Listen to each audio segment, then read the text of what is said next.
মহিলাদের স্বামীর প্রতি দায়িত্ব বেশি নাকি নামাজ রোজা বেশি করা দরকার? এইটা তো ব্যাপারটা অনেকটা এরকম হয়ে গেল প্রশ্নটা, যে আমাদের ভাত বেশি খাওয়া দরকার না তরকারি বেশি খাওয়া দরকার।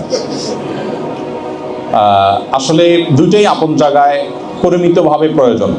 নামাজ রোজা যেমন করতে হবে, স্বামীর আনুগত্য করতে হবে। নবী সাল্লাল্লাহু আলাইহি ওয়াসাল্লাম বলেছেন, ইদা সাল্লাতিল মারআতু খামসাহা, কোন মুসলিম নারী যখন 5 ওয়াক্ত নামাজ পড়বে, ওয়া সামাত শাহরা, রমজানের সিয়াম পালন করবে, ওয়া আতাআত যাওজাহা, স্বামীর কথা মেনে চলবে, অন্যায় কোনো কথা যদি না বলে মেনে চলবে, এবং ওয়া হাফিজাত ফারজাহা, নিজের সম্ভ্রমকে হেফাজত করবে। এই 4টা কাজ যদি মেয়েরা করে, জান্নাতের 8টা দরজার যে কোনোটায় তিনি প্রবেশ করতে পারবে।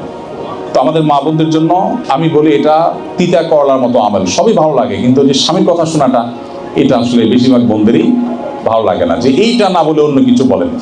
তো আসলে সব কিছু যদি মন মতো হয়, তাহলে জান্নাত কিসের বিনিময়ে? আপনার কিছু জিনিস ভালো লাগবে না, কিন্তু আপনি করবেন আল্লাহকে খুশি করবার জন্য, এই বিনিময়ে আপনি জান্নাত পাবেন।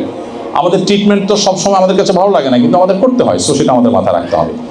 তায়াম্মুমের ক্ষেত্রে বালু মাটি পাওয়া মুশকিল, সেক্ষেত্রে মাটি দিয়ে ছোট চাকা বানিয়ে সেটা ব্যবহার করি। মাটির চাকা দিয়ে তায়াম্মুম হবে কিনা? হবে, কোনো অসুবিধা নেই, চাকা দিয়েও তায়াম্মুম হতে পারে।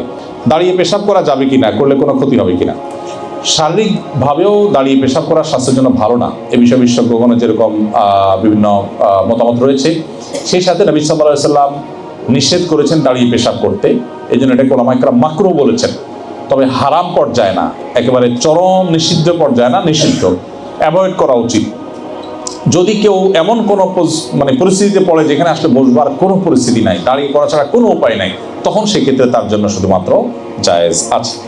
বিয়ের পর মেয়ের ভরণ পোষণের দায়িত্ব কি স্বামীর থাকে? স্বামী কি নারাজ হয়ে বলতে পারে যে তুমি সংসারে কোনো অর্থ দিতে পারো না, কারো উপর ভরসা করে থাকতে চাও? এটা যদি কোনো স্বামী বলে, তাহলে এটা স্বামীর নামে কলঙ্ক, এর হাতে চুরি পড়া উচিত যে এটা তার স্ত্রীকে বলে, কারণ এটা নারীর প্রতি জুলুম রীতিমতো। আপনি স্বামী হিসাবে আপনার কর্তব্য স্ত্রীর ভরণ পোষণ দেওয়া, তাকে খোঁটা দেওয়া ছোট লোকই, এবং নিঃসন্দেহে এটা চরম অপরাধ এবং ঘৃণিত কাজ। এই লোক স্বামী হওয়ার যোগ্য না, একে আদৌ পুরুষ কিনা আমার সন্দেহ না।